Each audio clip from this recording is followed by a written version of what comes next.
ഓണത്തിന്റെ തിരക്കെല്ലാം കഴിഞ്ഞിട്ട് ഇപ്പോഴാട്ടോ ഒന്ന് വീഡിയോ ഒക്കെ സെറ്റ് ആക്കി എടുക്കാൻ പറ്റിയത്. അപ്പോൾ ഓണത്തിന് ഇന്ന് രാവിലെ അമ്മ ദേ ഓണത്തപ്പനെയൊക്കെ രാവിലെ തന്നെ എടുത്ത് വെച്ചിട്ടുണ്ട്. പിന്നെ ഞാൻ നേരെ അടുക്കളയിലേക്ക് കയറിട്ടോ കുളിയെല്ലാം കഴിഞ്ഞ്. അപ്പോൾ തലേദിവസം തന്നെ സാമ്പാറിനും അവിയലിനുള്ള കഷ്ണമെല്ലാം ഞാൻ ഒരുക്കി വെച്ചിട്ടുണ്ടായിരുന്നു, രാവിലെ എളുപ്പമുണ്ടല്ലോ എന്ന് ഓർത്തിട്ട്. അപ്പോൾ അമ്മ ദേ സാമ്പാർ വെക്കാൻ വേണ്ടിയിട്ട് നോക്കുകയാണ്. ആ സമയം കൊണ്ട് ഞാനൊരു കട്ടൻ ഇട്ടു കേട്ടോ. രാവിലെ ഇച്ചിരി നേരത്തെയാണ് ഞാൻ എണീറ്റത്, അപ്പം ഒരു കട്ടൻ ചായ കുടിക്കാൻ തോന്നി. അങ്ങനെ ദേ കട്ടനൊക്കെ ഇട്ടു. അപ്പോൾ ആ സമയം കൊണ്ട് അമ്മ ദേ കഷ്ണം എല്ലാം കഴുകി എടുത്ത് വെച്ചിട്ട് പരിപ്പ് കറിക്കും കൂടെ ഉള്ള പരിപ്പ് ഒരു കപ്പിലൊഴിച്ചിട്ട് അതും കൂടെ വെച്ചു കേട്ടോ. രണ്ടും ഒന്നിച്ച് വേവിച്ചെടുക്കാമല്ലോ എന്ന് ഓർത്തിട്ട്.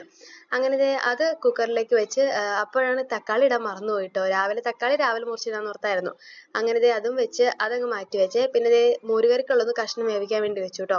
ആ സമയം ഞാൻ കട്ടൻ ചായയും കുടിച്ച് പയറുതോരൻ വെക്കാന്ന് ഓർത്തിട്ട് അപ്പോൾ അതിൻ്റെ അരിഞ്ഞെടുക്കുന്നുണ്ട്. ആ സമയം ആയപ്പോഴത്തേക്ക് സാമ്പാറിൻ്റെ കഷ്ണമൊക്കെ വെന്തിട്ടുണ്ടായിരുന്നു. അങ്ങനെ അത് മാറ്റിയിട്ട് അമ്മ അവിയലിനെ വെക്കാൻ വേണ്ടിയിട്ട് അതിൻ്റെ കഷ്ണമെല്ലാം വേവിക്കാൻ വെച്ച് ഉപ്പൊക്കെ ഇട്ട് ഉപ്പും വെളിച്ചെണ്ണയും കൂടെ കുറച്ച് ഒഴിച്ചിട്ട് അങ്ങനെ അത് വേവിക്കാൻ വെച്ചു. അപ്പോഴേക്കും ഞാൻ പയർ ഏകദേശം അരിഞ്ഞ് തീർന്നിട്ടുണ്ടായിരുന്നു കേട്ടോ. അങ്ങനെ അമ്മ അത് വേവിക്കാനായിട്ട് മൂടി വെച്ചിട്ട് മോരുകറിക്കുള്ള അരച്ചെടുക്കാന്ന് ഓർത്താണ് കേട്ടോ. അപ്പം തേങ്ങയും ഉള്ളിയും പിന്നെ പച്ചമുളക് ജീരകം ഇത്ര ഇട്ട് മഞ്ഞൾപ്പൊടി ഇത്ര ഇട്ട് നമ്മൾ സാധാ വെക്കുന്ന പോലെ തന്നെ. പിന്നെ നമ്മൾ വെക്കുമ്പം സാധാരണ ഇടയ്ക്കൊന്നും കഷ്ണമൊന്നും ഇടാണ്ട് ചുമ്മാതെ കടുക് വറുത്ത് എടുക്കാറ്. ഇപ്പൊ സദ്യക്കായിട്ട് വെക്കുന്നതുകൊണ്ട് തേങ്ങയൊക്കെ അരച്ച് നല്ല രീതിയിൽ വെച്ചതാണ്. അങ്ങനെ മോരുകറി സെറ്റാക്കി അത് മാറ്റി കഴിഞ്ഞപ്പോഴത്തേക്കും ഞാൻ പയറുതോരൻ ഇടുന്നുണ്ട് കേട്ടോ. അങ്ങനെ പയറുതോരനൊപ്പം തന്നെ അമ്മ അവിയലിൻ്റെ കാര്യങ്ങൾ നോക്കണുണ്ടേ. അതിൻ്റെ അരപ്പും അമ്മ അരച്ചെടുത്തിട്ടുണ്ടായിരുന്നു ഇടയ്ക്ക്.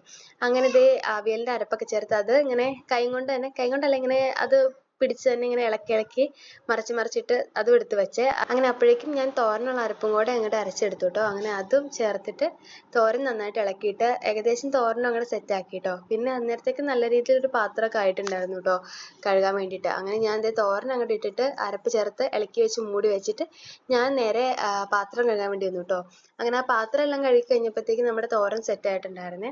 അങ്ങനെ തോരനെടുത്ത് ഞാൻ വേറൊരു പാത്രത്തിലേക്ക് വെച്ചിട്ട് സാമ്പാർ നമ്മൾ പൊടിയൊന്നും ചേർത്തിട്ടുണ്ടായിരുന്നില്ല, അങ്ങനെ എടുത്ത് മാറ്റി വെച്ചതാണ്. അപ്പം ഞാൻ പുളി വെള്ളത്തിൽ ഇട്ടിട്ട് കുറച്ച് നേരം കഴിയണമല്ലോ. അങ്ങനെ അതുകൊണ്ട് ഞാൻ ഈ ചീഞ്ചട്ടി തന്നെ അങ്ങോട്ട് സാമ്പാർ കടുക് വറക്കാമെന്ന് ഓർത്ത് തോരൻ ഞാൻ വേറൊരു പാത്രത്തിലേക്ക് ആക്കിയിട്ട് നേരെ സാമ്പാറിനുള്ള പൊടിയൊക്കെ ഇട്ട് കടുക് വറുത്തെടുത്തു കേട്ടോ.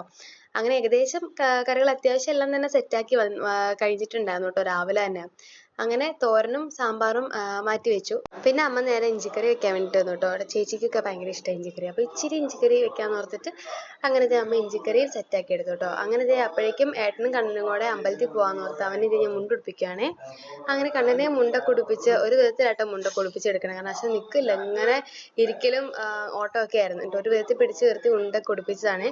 അങ്ങനെ അവനെ കൊണ്ടൊരു വീഡിയോ ഒക്കെ എടുത്തിട്ട് അവർ നേരെ അമ്പലത്തിൽ പോയിട്ടോ. ആ സമയം കൊണ്ട് ഞാൻ കാപ്പി കുടിക്കാൻ വേണ്ടിയിരുന്നു, എനിക്ക് വിശക്കുന്നുണ്ടായിരുന്നു. അപ്പം അവർക്ക് എല്ലാവർക്കും ഉള്ള ദോശയും ചുട്ട് വെച്ചിട്ട് ഞാൻ നേരെ ഇന്നലത്തെ ചപ്പാത്തി ഇരിപ്പുണ്ടായിരുന്നു വാങ്ങിയത്, അപ്പം അതുണ്ടാക്കിയിട്ട് ഞാൻ അതാണ് കഴിച്ചത്. അങ്ങനെ കാപ്പിപ്പൊടി എല്ലാം കഴിഞ്ഞപ്പോഴത്തേക്കും അവരും എത്തിയിട്ടോ. അങ്ങനെ അവർക്കും കാപ്പി കൊടുത്തിട്ട് ഞാൻ നേരെ പായസം വെക്കാൻ വേണ്ടിയിട്ട് കയറിയേ. പാലടയാണ് കേട്ടോ വെച്ചത്. അങ്ങനെ പായസം ഏകദേശം അങ്ങോട്ട് സെറ്റാക്കി എടുത്തു കേട്ടോ. ഞാൻ ഇതിനു മുമ്പും പാലട വെച്ചിട്ടുണ്ട്.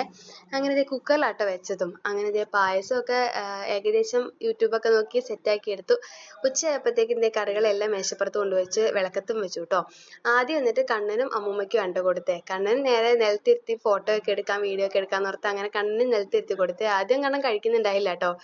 പിന്നെ എല്ലാവരും ഇങ്ങനെ നോക്കി നിൽക്കുന്നോണ്ടാന്ന് തോന്നുന്നു. അത് കഴിഞ്ഞിട്ട് ആശാൻ ഇങ്ങനെ എടുത്തെടുത്ത് കഴിച്ചു കേട്ടോ. അങ്ങനെ കണ്ണനും അമ്മൂമ്മയ്ക്കും ചോറൊക്കെ കൊടുത്തിട്ട് പിന്നെ കണ്ണന് പായസം കൂടെ കൊടുത്തേ. അവന് പായസം ഭയങ്കര ഇഷ്ടാട്ടോ. അങ്ങനെ കണ്ണന് പായസം കൊടുത്ത് പിന്നെ നേരെ അച്ഛനും ഏട്ടനും കഴിക്കാൻ കൊടുത്തു കേട്ടോ. അത് കഴിഞ്ഞിട്ട് അമ്മയും ഞാൻ ഒന്നിച്ചിരിക്കാന്ന് പറഞ്ഞാണേ. കാരണം ഇവിടുത്തെ അപ്പോഴേക്കും സമയം 12:30 ആയിട്ടുണ്ടായിരുന്നുള്ളൂ. കാരണം ഇവിടെ ചോറിനിട്ട് വേണമല്ലോ എനിക്ക് വീട്ടിലേക്ക് പോകാൻ വേണ്ടിയിട്ട്. അങ്ങനെ കണ്ണൻ പായസം കുടിക്കുകയാണേ. അങ്ങനെ അവൻ്റെ പായസം കൂടി എല്ലാം കഴിഞ്ഞ് പിന്നെ അച്ഛനും ഏട്ടനും ചോറ് കൊടുത്തേ. അങ്ങനെ അവർ കഴിച്ച് കഴിഞ്ഞിട്ട് നേരെ ഞാനും അമ്മയും കൂടെ ഇരുന്നേ. ഇങ്ങനെ സദ്യയൊക്കെ കൊണ്ടിട്ട് നേരെ ഞങ്ങൾ വീട്ടിലേക്ക് പോയിട്ടോ. ഒത്തിരി നേരം താമസിച്ചില്ല. പിന്നെ നേരെ വീട്ടിലേക്ക് പോയി. വീട്ടിൽ ചെന്നപ്പോൾ ഏകദേശം എല്ലാവരും വന്നിട്ടുണ്ടായിരുന്നു കേട്ടോ. കസിൻസും ചിറ്റന്മാരും കൊച്ചന്മാരും എല്ലാം വന്നിട്ടുണ്ടായിരുന്നു കേട്ടോ. അങ്ങനെ അവിടെ കുറെ നേരം അവരുടെ കൂടെയൊക്കെ വർത്തമാനം പറഞ്ഞിരുന്നു കഴിഞ്ഞപ്പം അച്ചാമ്മയുടെ അനിയത്തിയും മക്കളുമാണ്. പിന്നെ കുറെ നേരത്തേക്ക് അവിടെ ഭയങ്കര ബഹളമായിരുന്നു കേട്ടോ. കാരണം എല്ലാവരും കൂടെ അങ്ങനെ കൂടുമ്പോൾ നല്ല രസമാണല്ലോ. അങ്ങനെ എല്ലാവരും കഥ പറച്ചിലും വർത്തമാനം പറച്ചിലും എല്ലാം കഴിഞ്ഞ് കുറെ നേരം കഴിഞ്ഞിട്ടാട്ടോ അവർ തിരിച്ചു പോയത്. പിന്നെ ഞാൻ വീഡിയോ ഒന്നും എടുത്തില്ല കേട്ടോ. അപ്പൊ ഇന്നത്തെ വീഡിയോ ഇത്രേ ഉള്ളൂ കേട്ടോ. അപ്പൊ വീഡിയോ ആദ്യമായിട്ട് കാണുന്നവരെ സബ്സ്ക്രൈബ് ചെയ്ത് സപ്പോർട്ട് ചെയ്യണേ. അപ്പൊ അടുത്തൊരു വീഡിയോ ആയിട്ട് വരാം കേട്ടോ. ബൈ.